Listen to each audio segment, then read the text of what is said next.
اعوذ باللہ من الشیطان اللعین الرجیم بسم اللہ الرحمن الرحیم الحمد للہ رب العالمین الصلاة والسلام علی اشرف الانبیاء والمرسلین وعلی آلہ طیبین الطاہرین المعصومین الذین اذہب اللہ عنہم الرجس وطہرہم تطہیرا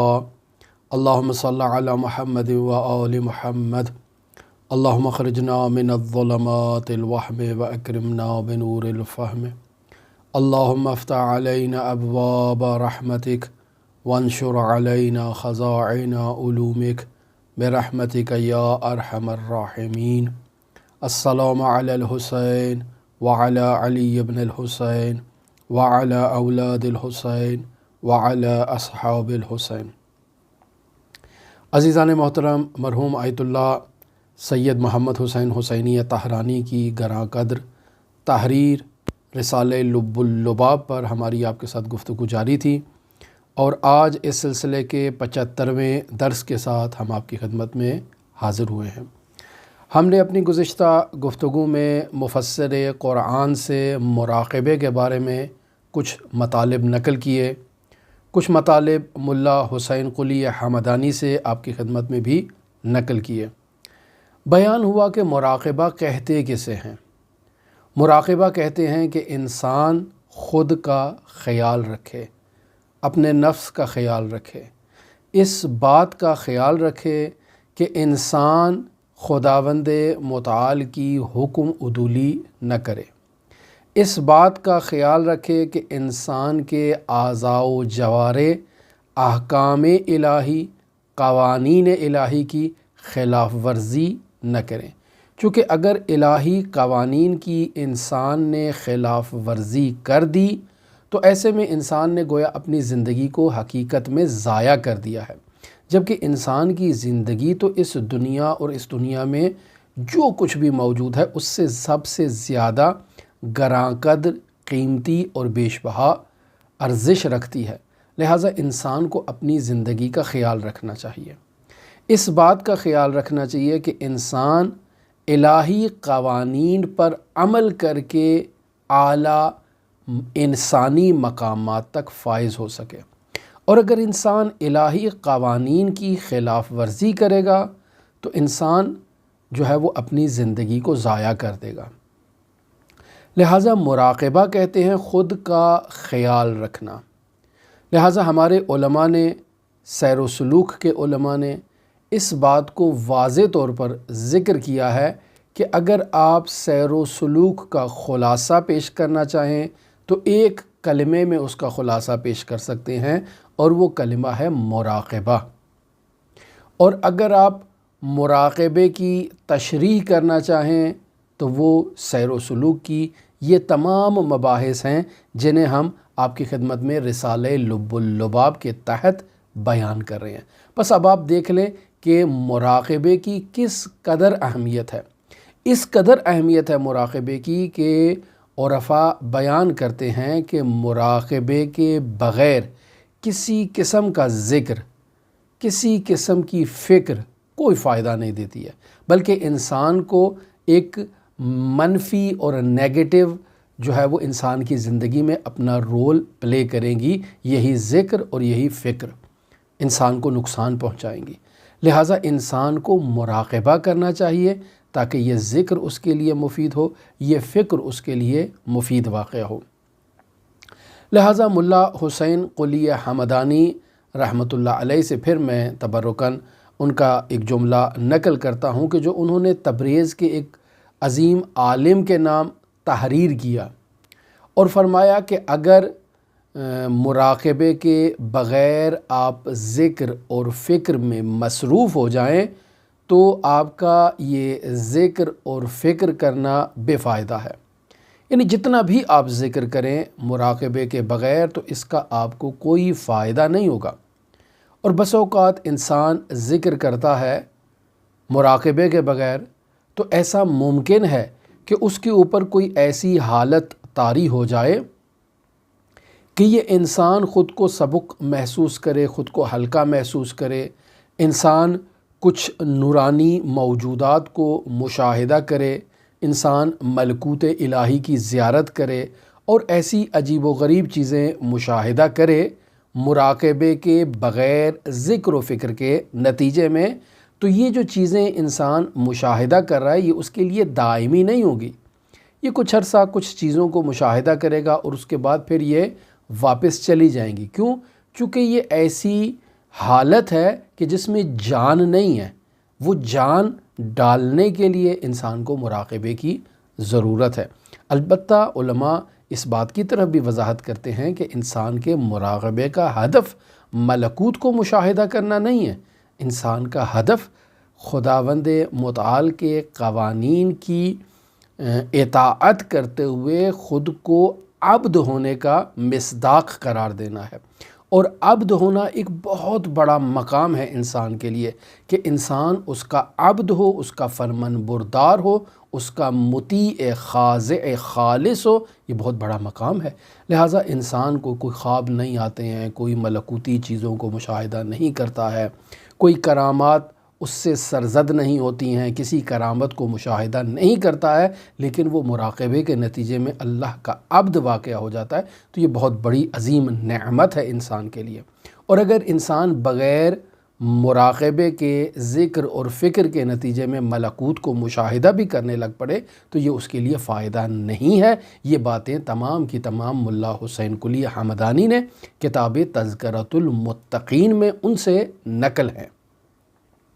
پس خلاصے کے طور پر ملا حسین قلی حمدانی کی عبارت کو اگر ہم بیان کرنا چاہیں تو بارہا اس مطلب کی طرف اشارہ کیا کہ تحصیل حال آسان ولی حفاظت آن دشوار است، یعنی یہ جو انسان کے اوپر حالت طاری ہو رہی ہے ذکر اور فکر کے نتیجے میں، یہ بہت آسان ہے۔ انسان اذکار کرے یا کچھ ایسی چیزوں کو انجام دے، بالخصوص اربعین کے موقعوں پر، یعنی چلوں کی صورت میں، تو انسان کی جو برزخی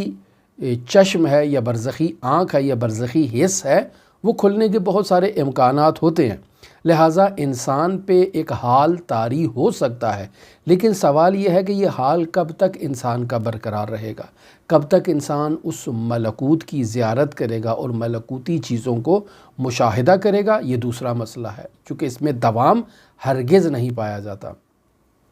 لہٰذا ممکن ہے کہ ہمارے سامعین سوال کریں کہ آپ مراقبے کو بیان تو کر رہے ہیں بزرگان سے، لیکن کیا قرآن و سنت میں بھی مراقبے کی تائید ملتی ہے؟ تو عزیزان، مراقبہ لیا ہی دین مبین اسلام سے ہے، کسی کی اختراع نہیں ہے، کسی عارف نے اسے اختراع نہیں کیا ہے، کسی صوفی نے اسے اختراع نہیں کیا ہے، یہ خالص اسلام محمدی صلی اللہ علیہ وآلہ وسلم کی نورانی میراث ہے کہ جس پر ہم عمل کر رہے ہیں اور جس کو ہم بیان کر رہے ہیں۔ لہٰذا اب قرآن مجید میں متعدد آیات ایسی پیش کر سکتے ہیں جو مراقبے کے اوپر دلالت کرتی ہیں۔ مثلا یہی سورہ علق کی آیت نمبر 14 جسے ہم پہلے بھی آپ کی خدمت میں بیان کر چکے، اور مرحوم آیت اللہ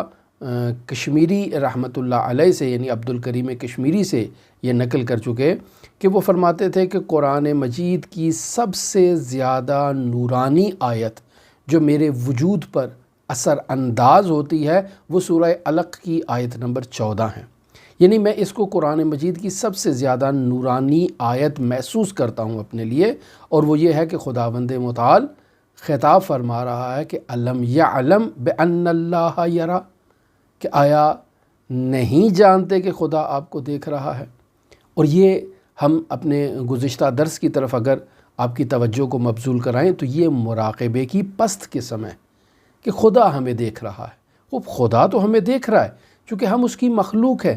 وہ ایک لحظے کے لیے بھی ہم سے غافل نہیں ہے، اس کی ہمارے اوپر توجہ ہے، وہ ہمیں مشاہدہ کر رہا ہے، ہم اس کی طرف متوجہ ہوں یا اس کی طرف متوجہ نہ ہوں وہ ہمیں دیکھ رہا ہے، ہم اس کے دین مبین کے پیروکار ہوں یا نہ ہوں وہ دونوں صورتوں میں ہمیں دیکھ رہا ہے، ہم اس کے احکام کی اطاعت کریں یا نہ کریں وہ اپنا لطف ہم پر جاری رکھے ہوئے ہے، اپنے انعام و اکرام سے ہمیں نواز رہا ہے، ہم اس کی نعمات سے استفادہ کر رہے ہیں۔ یہ جو آکسیجن ہے یہ خداوند متعال کی نعمت ہے۔ کون ہے اس دنیا میں ایسا انسان جو آکسیجن سے استفادہ نہ کر رہا ہو؟ کسی بھی مکتب سے، کسی بھی مذہب سے، کسی بھی دین سے، کسی بھی آئین سے تعلق رکھتا ہو کہ جو خدائی آئین نہ ہو، لیکن اس کے باوجود دیکھیں وہ خدا کی نعمات سے استفادہ کر رہا ہے، آکسیجن سے استفادہ کر رہا ہے، غذاؤں سے استفادہ کر رہا ہے، رشد پا رہا ہے، نمو کر رہا ہے، اس کی نسل بڑھ رہی ہے، وہ معاشرے میں اپنا کردار ادا کر رہا ہے، زندگی گزار رہا ہے، لیکن وہ خداوند متعال کے احکام کو اپنے پیروں تلے روند رہا ہے، لیکن خدا کی انعام اور اکرام تو اس کے اوپر جاری ہیں۔ بس خدا کسی بھی بندے سے غافل نہیں ہے، لیکن یہ بندہ ہے کہ جو خداوند متعال سے غافل ہے، یہ بندہ ہے جو اس بات کی طرف متوجہ نہیں ہے کہ وہ اسے دیکھ رہا ہے۔ لہذا مرحوم آیت اللہ کشمیری اس بات کی طرف متوجہ کروانا چاہ رہے ہیں کہ اگر ہم میں سے کسی کو بھی اس بات پر یقین کامل و محکم و استوار ہو جائے کہ وہ ہمیں دیکھ رہا ہے تو ہم اس کے حضور بے ادبی نہیں کریں گے۔ اور میں بارہا اس مثال کو آپ کی خدمت میں بیان کر چکا ہوں کہ یہ جو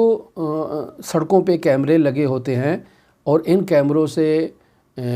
ہمیں دیکھا جاتا ہے، حکومت ہمیں دیکھ رہی ہوتی ہے یا مختلف ادارے ہمیں دیکھ رہے ہوتے ہیں، جیسے ٹریفک کے قوانین ہمیں دیکھ رہے ہوتے ہیں، تو جس انسان کو پتہ ہو کہ یہ اوپر کیمرہ مجھے دیکھ رہا ہے وہ وہاں بہت احتیاط برتے گا۔ مثلا آج کل تو یہ بہت ہی رائج ہے، یہاں ایران پر بھی بہت زیادہ رائج ہے کہ سڑکوں پہ کیمرے لگے ہوئے ہیں، اور یہ کیمرے ٹریفک کے جو پولیس ہے ان کی طرف سے نصب کیے گئے ہیں۔ وہ وہاں کیمرے کے ذریعے سے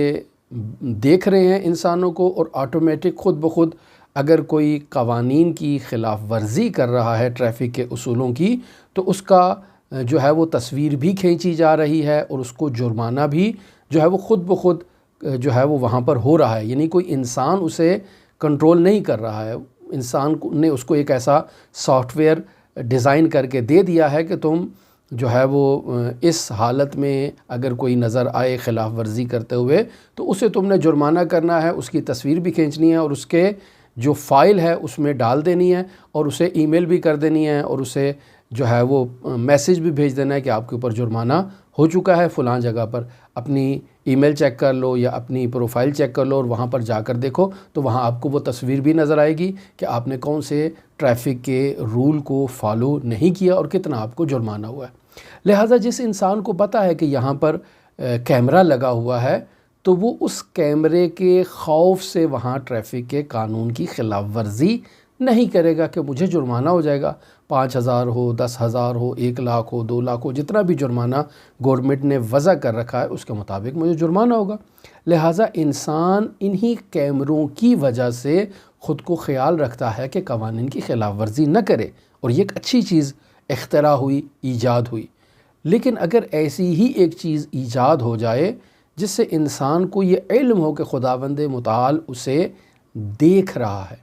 تو پھر انسان خداوند متعال کے بنائے ہوئے قوانین کی خلاف ورزی ہرگز نہیں کرے گا، موارد غیبت سے اجتناب کرے گا، تہمت لگانے سے اجتناب کرے گا، بہتان لگانے سے اجتناب کرے گا، چوری چکاری زنا لواط وغیرہ اس قسم کے ہر گناہ سے انسان اجتناب کرے گا، چونکہ اس کو معلوم ہے کہ یہ کیمرہ مجھے دیکھ رہا ہے، یہ کسی وقت بھی میرا جرمانہ کر سکتا ہے، کسی وقت بھی مجھے رسید بھیج سکتا ہے، اور پھر میں اس جرمانے کو جو ہے وہ اس کی سزا بھگتے بغیر اس سے خلاصی حاصل نہیں کر سکتا ہوں۔ میں نہیں کہہ سکتا ہوں کہ میں نے غلط کیا، چونکہ اس نے دیکھ لیا ہے مجھے۔ لہٰذا اگر ایسا ایک سافٹ ویئر ڈیزائن ہو جائے جس سے انسان کو پتہ چلے کہ خداوند متعال اسے دیکھ رہا ہے تو انسان کی حالت فرق ہو جائے گی۔ لہٰذا اسی حالت کی طرف خداوند متعال نے سورہ علق میں اشارہ کر دیا کہ الم یعلم بان اللہ یری، آیا نہیں جانتے کہ وہ انسان کو دیکھ رہا ہے، ہر حالت میں دیکھ رہا ہے، دنیا کے کسی بھی ملک میں ہو وہ دیکھ رہا ہے، کسی بھی کونے میں ہو وہ دیکھ رہا ہے۔ صرف وہ نہیں دیکھ رہا، یعنی خداوند متعال کی یہ آنکھ نہیں ہے کہ خداوند متعال اس آنکھ سے ہمیں مشاہدہ کر رہا ہے، خداوند متعال کی آنکھ اس کے جو ہے وہ یہی نظام ہے جو خداوند متعال نے خلق فرمایا ہے اور تدوین فرمایا ہے، خداوند متعال کے اولیاء مشاہدہ کر رہے ہیں، خداوند متعال کے فرشتے اور ملائکہ مشاہدہ کریں۔ ہم اگر اولیاء کی بات کریں تو تھوڑا دشوار ہو جاتا ہے، لیکن اگر ہم کہیں کہ فلاں فرشتہ دنیا کے کسی بھی کونے میں آپ چلے جائیں تو وہ آپ کو دیکھ رہا ہے، وہاں انسان تسلیم کر لیتا ہے کہ ٹھیک ہے، اللہ کا فرشتہ ہے، وہ ہمیں دیکھ رہا ہے، کوئی مسئلہ نہیں ہے، فرشتہ دیکھ سکتا ہے۔ لیکن اگر آپ ذرا سا بھی کہہ دیں کہ امیر المؤمنین دیکھ رہا ہے، کہہ دیں امام زماں دیکھ رہا ہے، رسول خدا صلی اللہ علیہ وآلہ وسلم دیکھ رہے ہیں، تو فوراً انسان کے لیے مشکل پیش آ جاتی ہے۔ اچھا وہ دیکھ رہے ہیں، وہ کیسے دیکھ سکتے ہیں؟ وہ دنیا کے مختلف مقامات پر کیسے دیکھ سکتے ہیں؟ وہ ایک سے زائد انسان کو کیسے دیکھ سکتے ہیں؟ متعدد مقامات، مختلف قسم کے انسان اعتراضات اٹھاتے ہیں کہ وہ کیسے دیکھ سکتے ہیں، وہ نہیں دیکھ سکتے۔ کیوں؟ ان تمام اعتراضات کی وجہ یہ ہے کہ انسان نے انہیں اپنے اوپر مقایسہ کیا ہے اور وہ یہ سمجھتا ہے کہ وہ بھی ہم جیسے ہیں، جبکہ ایسا نہیں ہے۔ ہم یہی حدیث شریفہ کے سامنے متعدد مرتبہ مختلف مقامات پر ان مطالب کو بیان کر چکے ہیں کہ وہ ہستیاں جو اول مخلوق ہیں خداوند متعال کی، جو صادر اول ہیں، کہ جن کے بعد یہ تمام نظام کائنات حتیٰ فرشتے ان کے بعد بنے ہیں، وہ فرشتے جو بعد میں بنے ہیں وہ دیکھ رہے ہیں، اور وہ جو ان کے لیے واسطہ فیض بن رہے ہیں ان فرشتوں کی تخلیق کا، وہ نہیں دیکھ سکتے۔ یہ انسان کے ضعف اعتقادی کی ایک واضح دلیل ہے۔ لہٰذا انسان کو اگر اس بات پر یقین ہو کہ خداوند متعال اسے دیکھ رہا ہے تو انسان ہرگز خداوند متعال کے سامنے اس کے قوانین کی خلاف ورزی نہیں کرے گا، چونکہ اس کو معلوم ہے کہ وہ اسے دیکھ رہا ہے۔ یہی جو انسان خیال رکھے گا کہ اسے کوئی دیکھ رہا ہے، اسی کا نام مراقبہ ہے، کہ انسان اپنا خیال رکھے کہ خداوند متعال اسے دیکھ رہا ہے، انسان غافل نہ ہو۔ یہ مراقبہ ہے اور قرآن مجید میں بیان ہوا ہے۔ یہ اس کے علاوہ آپ دیکھیں سورہ نساء میں یہ مطلب بیان ہوا ہے کہ ان اللہ کان علیکم رقیبا، کہ خدا ہمیشہ ہمارے اوپر یعنی آپ کے اوپر نگہبان ہے، خدا آپ کو کنٹرول کر رہا ہے، خداوند متعال آپ کو دیکھ رہا ہے، یعنی آپ کے تمام امور کو ضبط و ثبت کر رہا ہے کہ کیا ہے۔ وہ لوگ فرشتے جو خداوند متعال کے مامور ہیں وہ یہ کام کر رہے ہیں، لیکن حقیقت میں تو خداوند متعال دیکھ رہا ہے۔ تو جب انسان کو اس بات پر علم ہو کہ علم یعلم بأن اللہ یرا، تو انسان گستاخی نہیں کرے گا، گناہ نہیں کرے گا، اطاعت کرے گا۔ جب انسان کو اس بات پر یقین ہو کہ ان اللہ کان علیکم رقیبا، یعنی خدا ہمیشہ انسان کا نگہبان ہے، انسان کو ہمیشہ جو ہے وہ دیکھ رہا ہے، تو انسان بالاخره اپنا آپ کو کنٹرول کرے گا۔ یہ مراقبے پر دلیل ہے قرآن مجید سے۔ یہ اس کے علاوہ آپ دیکھیں سورہ بقرہ کی آیت نمبر 235 ہے، جس میں خداوند متعال ارشاد فرما رہا ہے وَاعْلَمُوا أَنَّ اللَّهَ يَعْلَمُ مَا فِي أَنفُسِكُمْ فَاحْذَرُوا، یعنی جان لو اس بات کو کہ جو کچھ بھی تمہارے سینے کے اندر موجود ہے اللہ اس کو جانتا ہے، یعنی اس سینے کے صدر کے اندر جو چیز بھی مخفی ہے، جو ارادہ کیا ہے، جو نیت کی ہے، خدا اس کو جانتا ہے۔ تو تمہارے اندر موجود کو جو چیز جانتا ہے وہ تو تمہارے ظاہر کو بھی جانتا ہے۔ جو تمہارے دل میں پوشیدہ اسرار کو جانتا ہے، اس کے لیے تو بہت آسان ہے کہ تمہارے ظاہر کی جو حرکات و سکنات ہے اس کے بارے میں قضاوت کرے۔ تو پھر اگر انسان ان باتوں پر یقین کر لے تو انسان حتماً خداوند متعال کے حضور مراقب رہے گا، انسان اپنا خیال رکھے گا کہ اس کے حضور کسی قسم کی گستاخی اس سے سرزد نہ ہو پائے۔ لہٰذا روایات میں بھی فراوان مطالب آپ اس سلسلے میں تلاش کر سکتے ہیں۔ مثلا رسول خدا صلی اللہ علیہ وآلہ وسلم سے ایک حدیث بحار الانوار کی جلد نمبر 67 سے نقل کروں، حدیث نمبر ہے 68۔ رسول خدا صلی اللہ علیہ وآلہ وسلم فرماتے ہیں کہ الدنیا ساعتاً فجعلها طاعتاً، یعنی دنیا ایک لمحے کے لیے ہے، تو پس اس ایک لمحے کو اطاعت پروردگار میں گزارو۔ یعنی خیال رکھو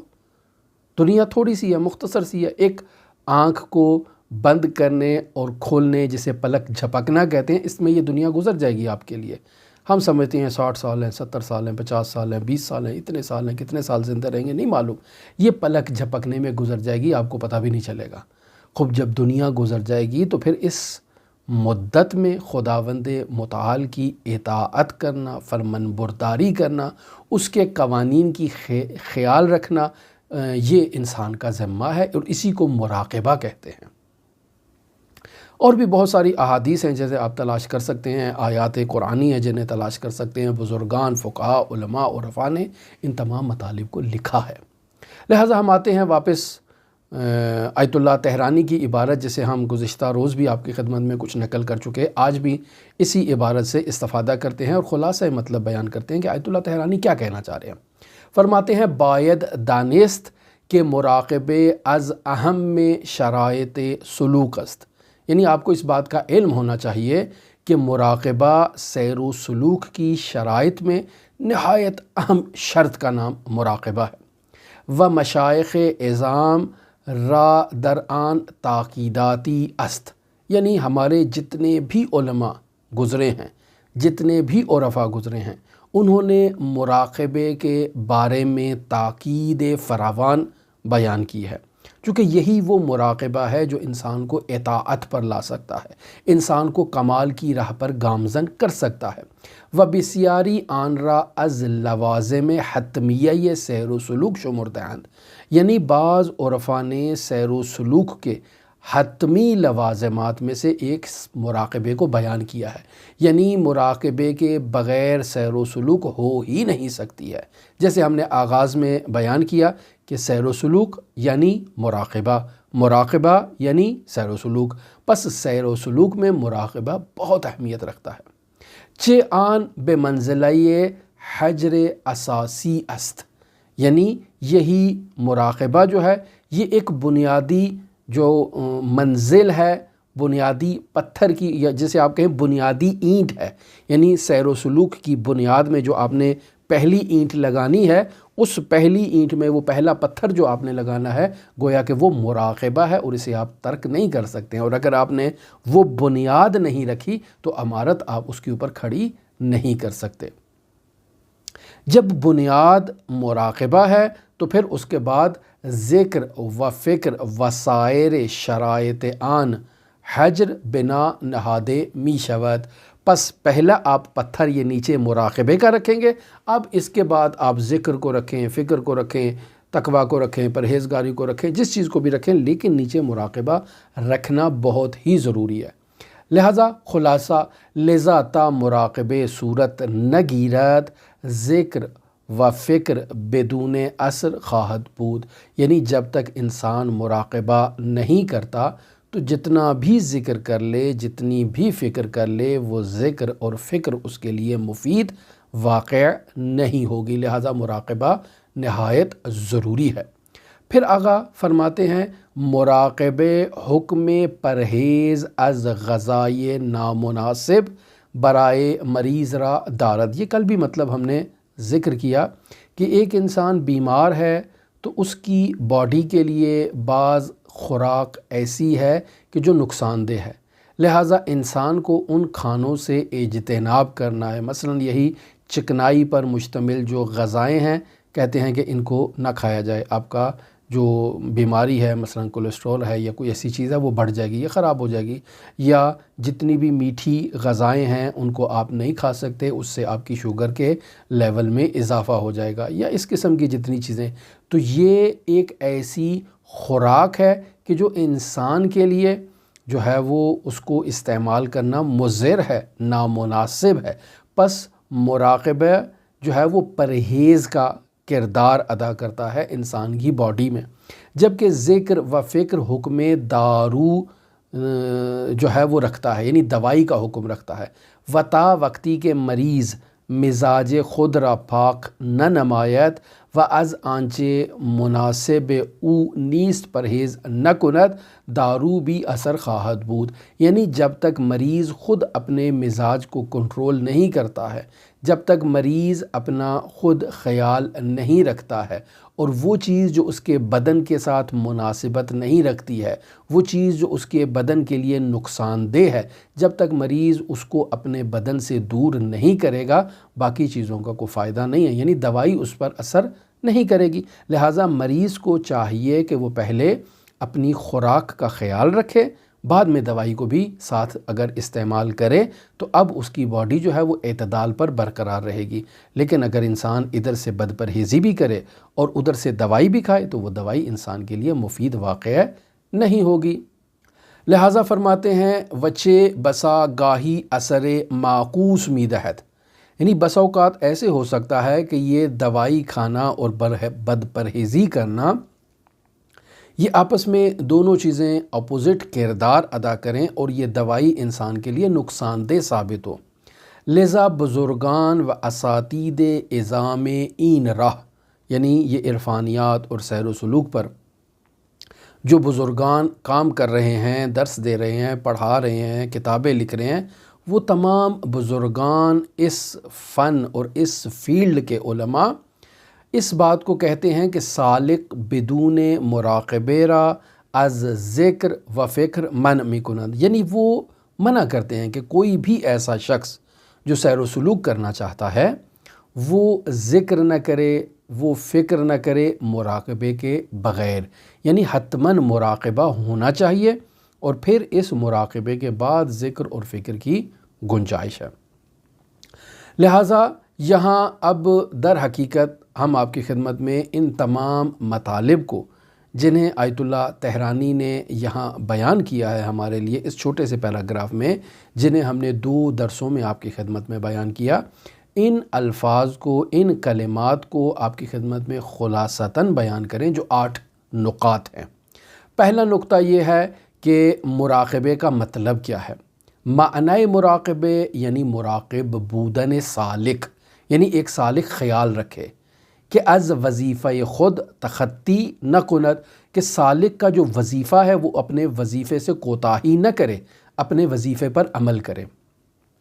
دوسرا مراقبے دارائے مراتبی است، یعنی سالک نے یہ جو مراقبہ کرنا ہے اس مراقبے کے درجات ہیں، مرتبے ہیں.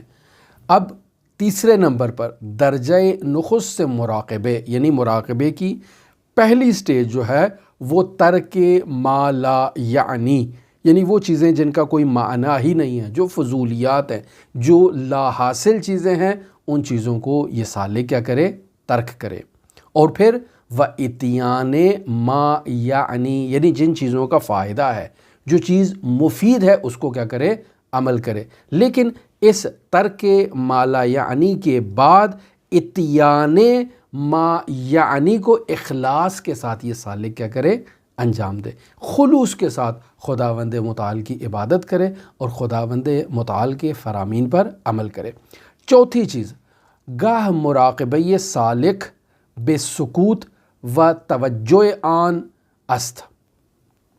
یعنی سالک کے مراقبے کا ایک سٹیپ یہ ہے کہ وہ اپنی زبان کو کنٹرول کرے، سمت، سکوت اختیار کرے،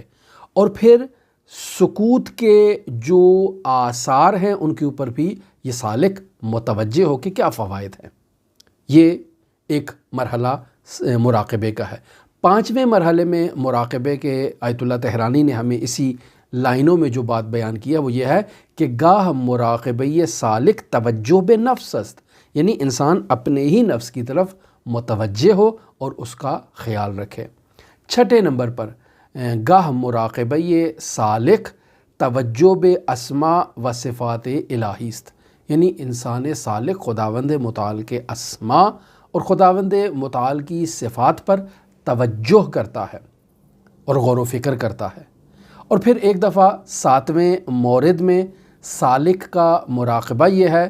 کہ وہ ذکر اور فکر جو مراقبے کے بغیر انجام دی جاتی ہے اس ذکر اور فکر کا اسے کوئی فائدہ نہیں، لہٰذا وہ مراقبے کے بغیر ہرگز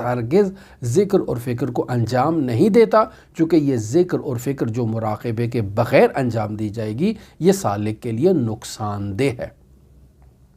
8ویں مورد میں مراقبہ جسے بیان کیا جائے سالک کے لیے مرحوم علامہ طباطبائی رحمۃ اللہ علیہ کے بیانات سے، وہ یہ ہے کہ سالک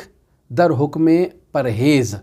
یعنی یہی جو مراقبہ ہے یہ اس کے لیے پرہیز کا حکم رکھتا ہے، جبکہ ذکر اور فکر جو ہے وہ سالک کے لیے دوائی کا کردار ادا کرتی ہے، وہ حکم دارو دارت۔ لہٰذا پہلے انسان کو یہ چاہیے کہ وہ پرہیز کرے اور پھر اس کے بعد چاہیے کہ وہ دوائی کو استعمال کرے۔ پس یہ ٹوٹل 8 بنیادی اصول جو اس مراقبے کی بحث سے ہمیں حاصل ہوئے، انہیں ہم نے آج آپ کی خدمت میں بیان کر دیا، اور یہ 6واں مورد جو مراقبے سے متعلق تھا یہ آج ہماری اس گفتگو کے ساتھ پایہ تکمیل تک پہنچا، اور کل ہم انشاءاللہ اپنی آئندہ گفتگو میں 7ویں مورد کو جو بنیادی جو ارکان ہیں سیر و سلوک کے، انہیں آپ کی خدمت میں 7ویں مورد کو بیان کریں گے۔ ہماری دعا ہے کہ خداوند متعال ہمارے رزق میں، ہمارے حلم میں، تقوی میں، پرہیزگاری میں، معرفت نورانیہ میں، رزق برات میں، رزق ولایت میں اضافہ فرمائے۔ خداوند متعال اہل بیت علیہ الصلوۃ والسلام کی محبت میں ہمیں زندگی عطا کرے، اور انہی کی محبت میں خداوند متعال ہمیں اس دنیا سے لے جائے۔ ہماری دعا ہے کہ خداوند متعال کے ساتھ ہماری زندگی کو اس طرح سے ہماری زندگی کو قرار دے کہ انی معکم لا مع غیرکم کا ہم مصداق ہو جائیں، کہ ہمارا لمحہ لمحہ انہی کے خاطر ہو، ہماری زندگی میں ہر آنے والا سانس اہل بیت کی محبت کے ساتھ نکلے، اور ہر جانے والا سانس اہل بیت کی محبت کے ساتھ ہو اور اس کے ساتھ عجین ہو۔ ہماری دعا ہے کہ خداوند متعال حضرت صاحب العصر والزمان کے ظہور میں تعجیل فرمائے، اور ہمیں حضرت صاحب العصر والزمان کے آوان و انصار میں سے شمار فرمائے۔ میں خود ذاتی طور پر آپ تمام عزیزان کے لیے دعا گو بھی ہوں، لیکن چونکہ خود مشہد میں موجود نہیں ہوں، لہٰذا ہمارا نائب جسے میں نے مقرر کیا ہے وہ آپ کی طرف سے وہ تمام دعائیں اور تمام زیارات جو میں ہر روز کیا کرتا تھا وہ نائب انجام دے گا، اور آپ کے لیے بھی انجام دے گا اور میرے لیے بھی انجام دے گا، اور دعا گو ہیں کہ خداوند متعال ہمارے لیے ان زیارات کو قبول فرمائے۔ نہایت شکریہ، میرے لیے بھی دعا کریں، میں آپ کے لیے بھی دعا گو ہوں۔ اللہم صلی علی محمد و آل محمد وعجل فرج قائم آل محمد۔